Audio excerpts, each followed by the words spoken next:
Olá, sou Chico Oliveira do canal Perguntar Não Ofende. Tudo bem com vocês? Bom, eu resolvi fazer esse vídeo aqui até para divulgar um canal que eu gostei muito, do Eustáquio 544. É isso aí, se você digitar no YouTube canal Eustáquio 544, Mentiras Bíblicas, você vai ver uma série de vídeos e convido você a conhecer o canal e se inscrever. Muito legal. Ele fez um artigo muito legal dando uma resposta a Raquel Sherazade, né? Ele escreveu aí dia 26 de dezembro, agora. Eu resolvi fazer esse vídeo até para divulgar porque eu gostei muito da maneira, da visão que ele deu, refutando os comentários da Raquel Sherazade. Bom dia! Hoje são 4 de maio de 2021, terça-feira, Brasília, Distrito Federal, Brasil. Mais um vídeo sobre religião. Religião, pura ilusão, pura fantasia, pura superstição.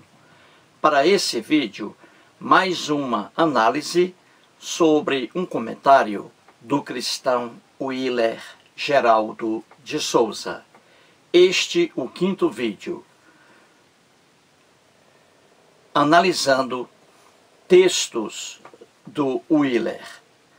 Já que vou tratar de religião, trago aqui mais uma vez o livro É uma Pena Não Viver, uma biografia de Rubem Alves, escrita pelo jornalista e escritor Gonçalo Júnior.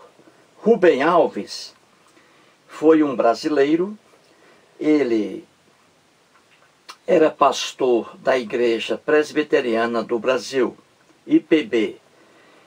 Formou-se em teologia no Brasil. Depois foi aos Estados Unidos e ali ele cursou mestrado e doutorado em teologia. Retornou ao Brasil e abandonou o cristianismo, abandonou a doutrina cristã. E aqui na página 163, uma passagem que eu gosto sempre de mostrar, 163. Então acompanhe aí.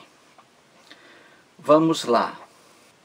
Onde estava a minha inteligência? Tenho vergonha de haver acreditado no que acreditei. Mais que vergonha, o que eu sinto é raiva de mim mesmo. Eu tive certezas. Meu caso foi mais grave que os casos de Vinícius de Moraes e Chico Buarque. Eles quase seguiram a vida religiosa, mas se curaram logo. Eu não.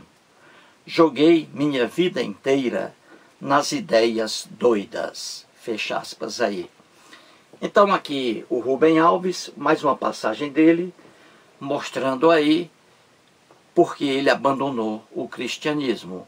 E aqui ele diz de forma bem clara, não é? As ideias doidas do cristianismo. Então vamos aqui novamente entrar em ideias doidas do cristianismo. E no caso aqui, ideias trazidas pelo cristão Willer. Vou ler novamente um texto que eu fiz, bem curto. E quero que você acompanhe esse texto comigo. Porque você lendo o texto comigo, com certeza apreenderá melhor o conteúdo dele. Então vamos lá. Esse é o quinto vídeo que faço, analisando mais um comentário do cristão Willer Geraldo de Souza. Em meu recente vídeo, entre aspas, Cristão Willer e a Revolta dos Ateus, publicado hoje, terça-feira, dia 4 de maio do corrente ano, no YouTube, Willer fez novamente comentários. Para esse vídeo, pegarei o início de um deles. Entre aspas, Willer diz assim, explicando a vontade de Deus. Quanto às irmãs siamesas, o professor não declarou sua causa.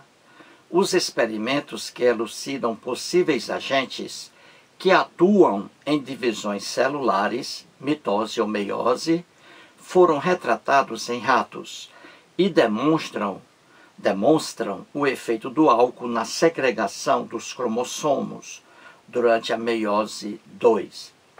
Portanto, o álcool funcionaria como inibidor de meiose, podendo causar aneuploidias. Como o professor se acovardou em não dizer que a vontade divina é que o homem não faça uso do álcool. Eis aí as palavras de Willer Geraldo de Souza. Cada vez que o cristão Willer comenta acerca de um vídeo meu, mais se atola na areia movediça. Mais uma vez, ele retorna à vontade do Deus hebreu, que, segundo ele, não é vontade, mas permissão. Por favor, não ria.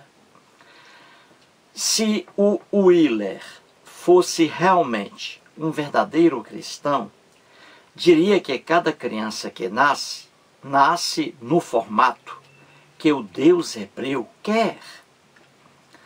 Se uma criança nasce cega, muda, surda, tetraplégica, débil mental, etc., isso é da vontade do Deus hebreu.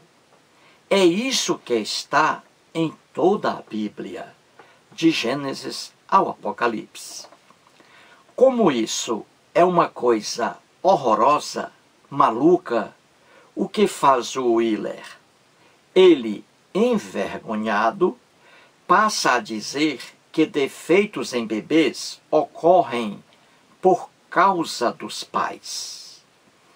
Por exemplo, se um bebê nasce com hidrocefalia, água na cabeça, diz o Willer que seus pais são os culpados. Devem estar envolvidos com drogas, álcool, etc. Quanta ignorância! Um universo de bebês nascem com deficiências sem que seus pais usem drogas ou álcool. Quando eu morava em Fortaleza, por volta de 1982, tinha um vizinho, um rapaz com hidrocefalia, uma cabeça enorme, num corpo magro. Eu e meus amigos brincávamos com ele, taxando-o de cabeção. Ele morreu com mais ou menos 20 anos por causa da enfermidade. Os pais dele não usavam drogas, nem ingeriam álcool, nem eram parentes, mas a criança nasceu assim. Meu pai não era usuário de drogas, mas bebia álcool. Minha mãe não era usuária de drogas, nem de álcool, e nem fumava. Ambos tiveram 19 filhos. Desse montante, apenas 2 nasceram com deficiências. Se o álcool ingerido por meu pai fosse a causa das deficiências, os 19 filhos, ou a quase totalidade, seriam deficientes. Conheço casais que fazem uso de drogas, que bebem e que fumam. No entanto, não têm nenhum filho com deficiências. Veja o raciocínio do cristão Willer. Se um casal bebe álcool, cerveja, cachaça, uísque, e deseja ter um filho, esse filho pode nascer com alguma deficiência. Mas para que isso ocorra, é necessário que o Deus hebreu dê a permissão. Por favor, não ria, mas essa é a visão do cristão Willer. Se o Deus hebreu permitir, a criança nascerá, por exemplo, cega. Se o Deus hebreu não permitir, a criança nascerá sem defeitos, mesmo que seus pais sejam viciados em drogas e álcool. Com todo respeito, o Wheeler está mais perdido que cego em tiroteio. Quando ele coloca a permissão para o Deus hebreu, nem percebe o que está afirmando. Ora, se o Deus hebreu, na imaginação do Wheeler, permite que um bebê inocente nasça cego em razão de seus pais usarem drogas, essa divindade está castigando até a morte o pobre bebê, que é um ser inocente, mas ficará cego por causa das ações de seus pais. Existe maldade pior que essa? Uma divindade permitir a cegueira de um inocente recém-nascido por causa do comportamento de seus pais? Que loucura! Que loucura! Essa divindade deveria ser extremamente maluca. Ainda bem que essa divindade não existe e por isso mesmo se explica o fato de bebês nascerem com deficiências. Nascem com defeitos por causa da genética, um processo aleatório. Meu pai, repito, bebia e fumava. Meu pai, repito, bebia e fumava. Porém, eu nasci perfeito. Assim também meus outros irmãos, apenas com exceção de 2, que nasceram com defeitos. O Wheeler nem percebe as bobagens que prega. A doutrina cristã é sem juízo. Prega justamente a punição de inocentes. Na utopia cristã, na fantasia cristã, um Deus que permite deficiências em bebês que são inocentes, porque seus pais usam drogas ou bebem, é um Deus que está punindo inocentes por causa do comportamento de seus pais. O Wheeler, coitado, nem se dá conta disso. Segundo o Wheeler, meu irmão Nonato nasceu doido e minha irmã Lidoína aleijada porque o Deus hebreu permitiu. Mas eu, Eustáquio, nasci perfeito porque o mesmo Deus não permitiu que eu nascesse com alguma deficiência. Por favor, não ria, porque você está atrapalhando o meu raciocínio aqui. Como dizia Freud, o homem religioso se contenta com fundamentações miseráveis para seus pontos de vista. E aqui está o Wheeler, comprovando a veracidade da afirmação freudiana.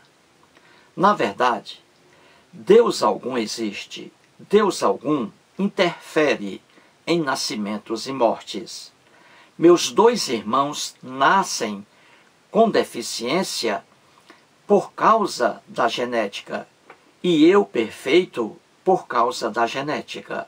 Não existe, óbvio, vontade ou permissão de alguma divindade espiritual.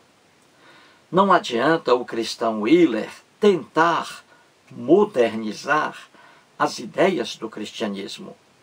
É só abrir a Bíblia e ver que, naquelas fantasias, o Deus hebreu é o responsável pelos nascimentos e mortes.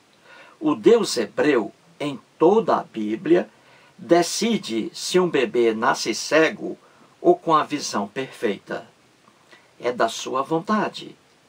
Não adianta o cristão Wheeler tentar sair dessa maluquice. Só para relembrar, trago aqui o que está em Êxodo, capítulo 4, versículo 11. Entre aspas. E disse-lhe o Senhor, quem fez a boca do homem? Ou quem fez o mudo? Ou o surdo? Ou o que vê? Ou o cego? Não sou eu, o Senhor? Fecha aspas aí. Nessa lenda bíblica, o Deus hebreu está convencendo Moisés para que vá falar com o faraó. E o Deus hebreu diz a Moisés que é ele que faz a boca do homem, que faz o mudo, que faz o surdo, que faz o que vê, que faz o cego, que faz o Willer. Só que o Willer até hoje não consegue ver essa fantasia bíblica. E trago mais uma só para refrescar a memória de Willer. Em Eclesiastes, capítulo 7, versículo 13, entre aspas, atenta para a obra de Deus, porque quem poderá endireitar o que ele fez torto? Fecha aspas aí. Na cabeça do hebreu que escreveu a frase acima, o Deus hebreu é o que faz tudo. Faz o mudo, faz o surdo, faz o que vê, faz o cego, faz o torto, aleijado, faz o Willer, etc. Por que a pergunta, quem poderá endireitar o que ele fez torto? Quem? Por que essa pergunta? Ora, naquela época, devido ao atraso, quem, por exemplo, nascia torto, com um defeito físico, ficava com um defeito até a morte, em razão da inexistência de recursos médicos. Atualmente, a situação é outra. Muitos bebês nascem com várias deformações, porém, muitas são corrigidas pela medicina. Como naquele tempo não havia cura alguma, então eles diziam que o que o Deus hebreu fez torto, torto ficará. Veja o caso das irmãs siamesas, Mel e Liz. Se elas tivessem nascido no mundo da Bíblia, ficariam com as cabeças coladas até a morte, porque não havia solução alguma. Atualmente, o mundo é outro. Elas nasceram coladas, mas foram separadas pela medicina. Se elas fossem depender da ação do Deus hebreu para separá-las, impossível. Morreriam grudadas, infelizes. Só que o mundo de hoje é avançado. Há curas para muitos casos e elas foram separadas pela medicina. Só falta o Willer dizer que os médicos erraram, porque o Deus dele permitiu que elas nascessem grudadas. Portanto, deveriam ficar coladas até a morte, infelizes até a morte. Só falta o Willer escrever isso. Mais um vídeo e muito obrigado.